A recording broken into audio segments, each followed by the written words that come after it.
I mean, if you look at the majority of the people who are here today, many of them are young people and many of them are unemployed. So I think many of them wanted to hear what the president is going to say in terms of how the government is going to tackle the problem of unemployment. And then, of course, there's also other issues that he touched on.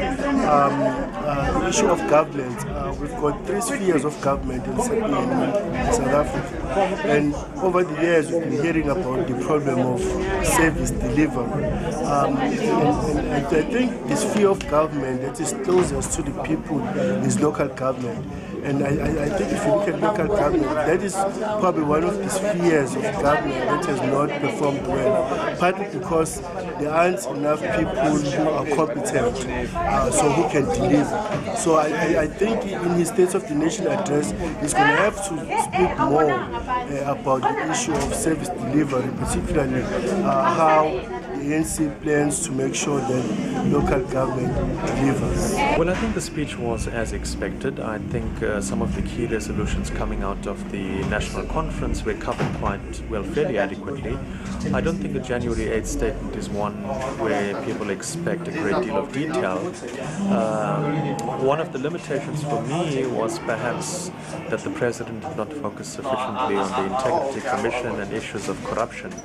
I think vast pockets of people in the country want to hear the president and the government talk about how it's going to address corruption, how it's going to address the fact that masses of, well, people within government are looting the public purse.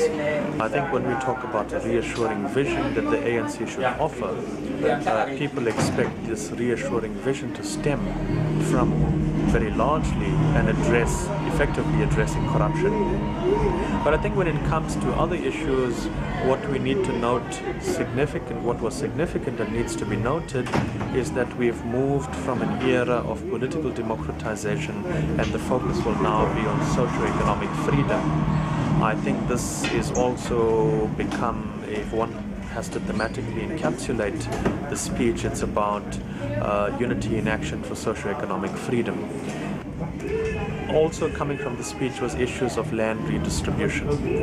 I think a great deal has been said about how the willing seller, willing buyer paradigm has not worked. I think we're now moving towards what we're calling as kind of equitable compensation for expropriation. And I think that's really important, that if land redistribution in the form of willing seller, willing buyer hasn't worked, we certainly need to move on. Youth unemployment is another significant issue. 50% of South Africans under 30, vast majority unemployed. That indeed is an economic unemployment bloodbath. And I think it's important that the ANC government focuses significantly on how issues of unemployment become addressed, particularly youth unemployment. Well, I think it was a very comprehensive speech, and certainly, the president covered quite a few of the issues which I think would satisfy the majority of the masses that were here. I think, though, that what we'll have to actually see is how many of those policy issues and many of the plans that he outlined will actually now unfold in terms of reality, in terms of how it will be sort of seen on the grassroots level, and I think that is the real test. But I think in terms of the content of the speech, the text of the speech, it seemed quite comprehensive, covering the main issues, and even outlined some interesting new developments, for example, the development plan for the future, the decade of the cadre, and certainly speaking to both the local domestic context as well as the international context. So certainly appeasing pretty much all of the sectors of our society. Okay, do you think it's going to be any different, or are we going to hear any different in the State of the Nation address? I think that very often the State of the Nation really attempts to cover what government has accomplished in terms of, its accomplishments in totality. This particular speech is really focusing on the ANC as a political party. So you will see some slight differences, but I think that what we will see in the State of the Nation is a reflection of the last year's activities, hopefully outlining some of the challenges that have been dealt with some of the main ones being Marikana, and of course now the farm workers strike that is unfolding.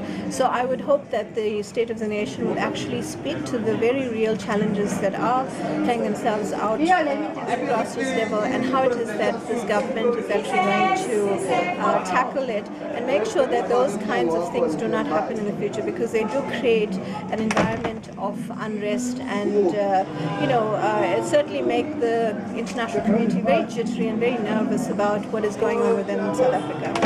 Okay, do you think with regard to the National Development Plan, do you think he was clear in his outline of what the ANC plans to do? Do you think the public will understand what he was trying to achieve? Well, I think that certainly there's some very key points that have been laid out if you look into the text of the National Development Plan, speaking to the issues of infrastructure development, in terms of policy issues, in terms of the benefits that certain sectors would actually get from the various policies. So I think in that respect it was clear. But the issue of, for example, who will then actually implement some of these things, who are going to be the role players, how it will actually turn out, some of those things need to be cleared or clarified for, I think, the public. But in terms of presenting a broad plan, certainly it is seen as quite adequate, and I would hope that, given that it is looking so positive and so comprehensive, that actually the government is able to actually accomplish all of these things that it is outlining.